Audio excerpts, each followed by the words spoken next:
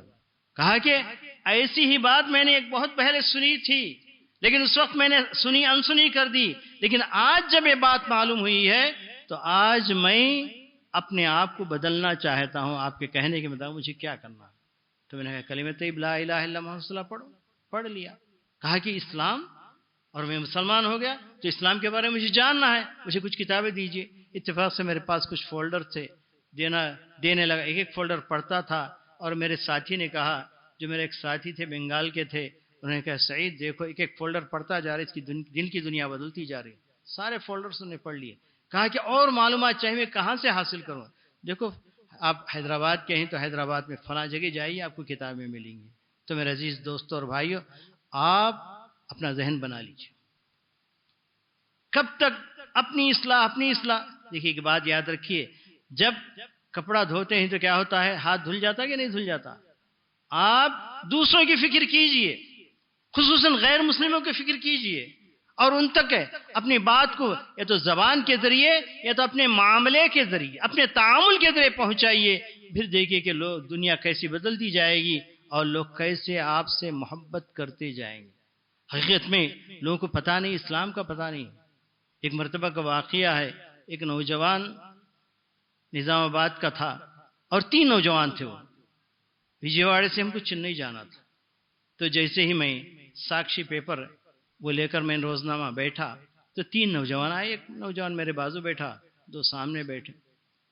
تو پڑھتے پڑھتے مجھے ایک تصویر پر میری نظریں پڑی، وہاں ٹک گئی۔ دیکھا تو مس ورلڈ، دنیا کی سب سے خوبصورت عورت، اور نیچے لکھا ہوا ہے یہ فوٹو لندن کے بازار میں 35,000 پاؤنڈ میں بکی ہے۔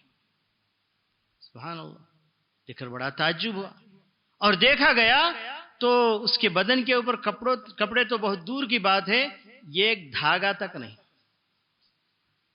نوجوان کو بتا کر میں نے پوچھا کہ کیا بتا رہی ہے تصویر بتا رہی ہے کہ اے عورتوں، تم خوبصورت بننا چاہو تو مجھ جیسے کپڑوں سے باہر آ جاؤ۔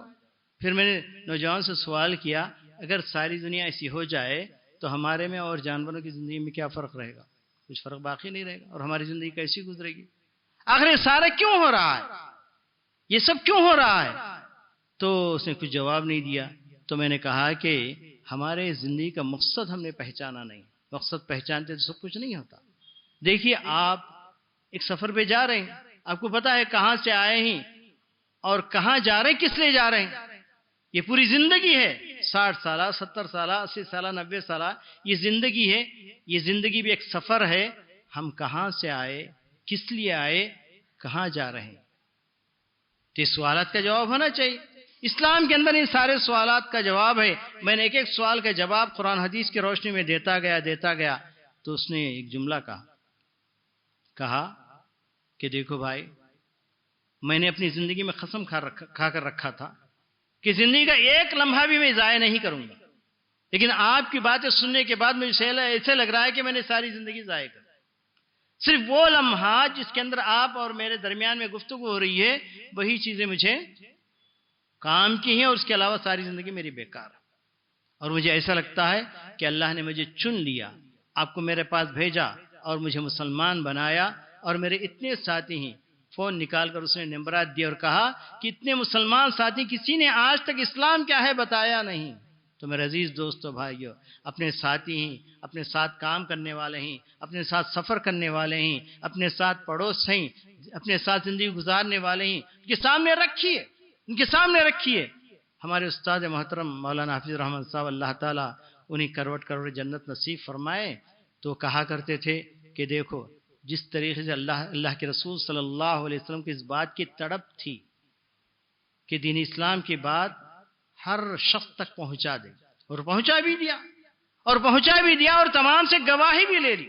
حجۃ اللہ کے موقع پر پوچھا، الا هل بلغت، الا هل بلغت، الا هل بلغت؟ تمام لوگوں نے کہا بلا قد بلغت، ادیت الامانہ ونصحت الامہ، تمام سے گواہی لے لی۔ تم بھی جی دعوت کا کام کرنے کے بعد جب تک اپنے اڑوس پڑوس اپنے دوستوں کو جو غیر مسلم ان تمام کو جمع کر کے جب تک گواہی نہیں لے لیتے، ہو سکتا ہے کہ اللہ تعالیٰ تمہیں کل قیامت کے تمہیں کھڑا کر دے۔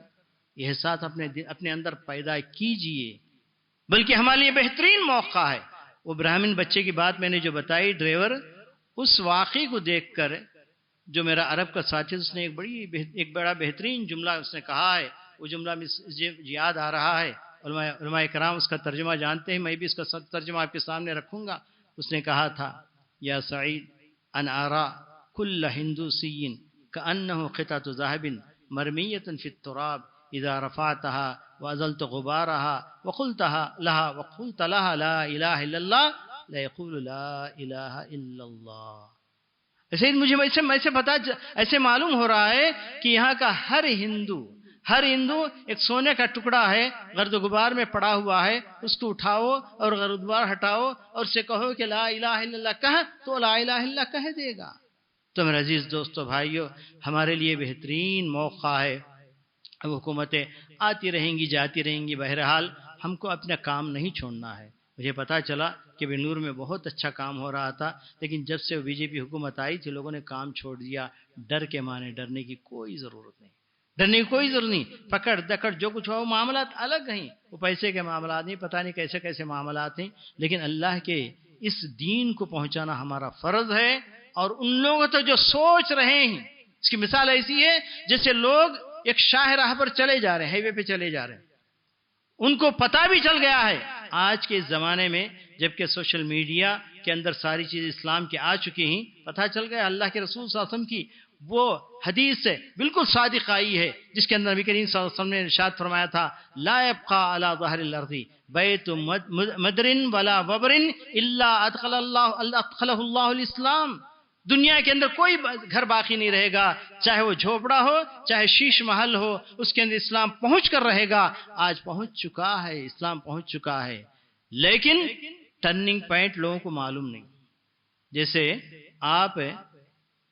آپ کو مدراس جانا ہے، بامبے کا راستہ آپ نے پکڑ لیا ہے، بامبے کے راستے پر چل پڑے ہیں، اور آپ کو پتا بھی ہے کہ یہ بامبے کا راستہ ہے، مدراس مجھے نہیں پہنچائے گا، لیکن آپ کو تیزی سے جا رہے ہیں، ٹرننگ پوائنٹ کا پتہ نہیں ہے، کہیں ٹرننگ پوائنٹ آ بھی رہے ہیں چھوڑ کر چلے جا رہے ہیں۔ اگر آپ کو ٹرننگ پوائنٹ کا پتہ چل جائے تو گھوم کر آ جائیں گے، پھر اس راستے پر لگ جائیں گے۔ بالکل اسی طریقے سے آج سب کو معلوم ہو چکا اسلام کیا ہے، اسلام کی حقانیت واضح ہو چکی ہے۔ اللہ تعالیٰ جو کہا ہے اللہ تعالیٰ نے وہ بات بالکل ہے، سنریہم آیاتنا فی الآفاق وفی انفسہم حتی یتبین لہم انہ الحق۔ اللہ تعالیٰ نے کہا ہے کہ اس دنیا کے اندر بہت سی نشانیاں ہم بتائیں گے تاکہ لوگوں کو پتہ چل جائے کہ دین اسلام یہی حق ہے۔ وہ زمانہ آ چکا ہے، نشانیاں آ چکی ہیں، بس لوگوں کو ٹرننگ پوائنٹ بتانے کی ضرورت ہے، اور آپ بتاتے جائیے، پتہ نہیں کتنے لوگ اسلام کے اندر آ جائیں گے۔ اور آج یورپ کے اندر قرآن مجید کا اتنا مطالعہ کیا جا رہا ہے کہ ان کو ہم قرآن مجید فراہم نہیں کر پا رہے ہیں۔ قرآن مجید پرنٹنگ پریس، دنیا کا سب سے بڑا پرنٹنگ پریس ہمارے پاس ہے مدینہ منورہ کے اندر۔ وہاں سے انگریزی زبان میں کتابیں چھپ رہی ہیں، قرآن مجید کے ترجمے چھپ رہے ہیں، بھیجا جا رہا ہے، لیکن لوگوں کا مطالعہ حل من مزید، اور لائیے۔ اگر ہم ایسے ہی رہ جائیں گے تو لوگ پڑھ کر مسلمان ہو جائیں گے، ہمارا حصہ اس کے اندر کیا ہوگا، یہ ہم کو سوچنا ہے۔ آپ بھی حصہ لگائیں، آپ بھی دعوت کے اندر شامل ہو جائیں۔ کہیں دعوتی پروگرام چل رہا ہے، کہیں کچھ نہیں چل رہا ہے، اپنے پڑوس کے ساتھ اچھا معاملہ کیجئے، اسلام کے اندر آ جائے گا۔ اپنے ساتھ کام کرنے والوں کے ساتھ، فلاں کے ساتھ، تو اس طریقے سے بے شمار مثالیں، لوگ دھڑا دھڑ اسلام کی طرف آ رہے ہیں، اور کبھی پتہ بھی نہیں چلتا کہ فلاں شخص مسلمان ہوا، کیسے مسلمان ہوا۔ سبحان اللہ، ہمارے ہاں ایک گاؤں ہے سری پر کے نام سے، جہاں پر 19 گھر ایک ساتھ مسلمان ہوئے تھے۔ ان کا اسٹوری الگ ہے کیسے مسلمان ہوئے، اور آج بھی ہم اس کے اطراف و اکناف سنتے ہیں کہ فلاں جگہ فلاں بوڑھی مسلمان ہے، مر گئی ہے، وہاں پر نہ کوئی قبرستان ہے، نہ کوئی مسجد ہے، نہ کوئی امام ہے، اس کو لے جائیے مسلمانوں کے قبرستان میں اس کو دفنائیے۔ سبحان اللہ، ایک مرتبہ ایلو شہر میں تھا، مجھے فون آیا کہ فلاں عورت کا انتقال ہو گیا ہے فلاں قریے کے اندر، اس کو آپ لے کر جائیے۔ میں نے بازو میں جو پڑوس میں جو سریپر گاؤں تھا اس یعنی گاؤں والوں سے میں نے کہا کہ جاؤ اس عورت کی میت کو لے کر آؤ. تو انہوں نے ایک چھوٹی سی لاری پہ رکھ کر پہنچ گئے ایلور، اور اس کے ساتھ کل تقریباً 50 آدمی اس کے خاندان کے تھے. 50 آدمی اس کے خاندان کے تھے اور سب کے سب ہندو، لیکن اس کے اندر ایک ہی مسلمان تھا جو پڑوس گاؤں کا تھا. اور آنے کے بعد ہم نے اس کو نہلایا، کفن پہنایا اور سامنے رکھا. مسجد میں سب کو لائن سے ہم نے کھڑا کیا. وہ لوگ دیکھ رہے تھے، ہم نے نماز پڑھی. قبرستان لے گئے. قبرستان میں قبر کھودا جا رہا تھا، وہاں پر جنازہ رکھا گیا اور ان تمام سے کہا کہ قبرستان میں تھوڑی دیر کے لیے بیٹھ جاؤ. میں نے ان سے پوچھا کہ عورت جس کو لائے ہو اس کے 2 حصے تھے، ایک تو اس کی یعنی اس کا جسم ہے، اس کی روح. تو جسم کو تو ہم نے لایا، اس کی روح کہاں گئی؟ سبحان اللہ، کوئی جواب نہیں. اس کے بعد روح کا سفر میں نے بیان کیا، یا تو علیین میں، یا تو سجین میں، یا تو جنت میں، یا تو جہنم میں. آپ اپنی روح کو کہاں بھیجنا چاہتے ہیں؟ سب نے ایک آواز ہو کر کہا کہ ہم اپنی روح کو جنت ہی میں بھیجنا چاہتے ہیں. تو پھر پاسپورٹ حاصل کر لیجئے، کلمہ طیب لا الہ الا اللہ پڑھ لیجئے. سب نے ایک ساتھ کلمہ طیب لا الہ الا اللہ پڑھا. سبحان اللہ. تو مواقع سے فائدہ اٹھائیے، مواقع سے فائدہ اٹھا کر ان کے سامنے بات رکھیے. انشاءاللہ یہ بات بڑی مفید ہوگی اور اس کا بڑا فائدہ ہوگا.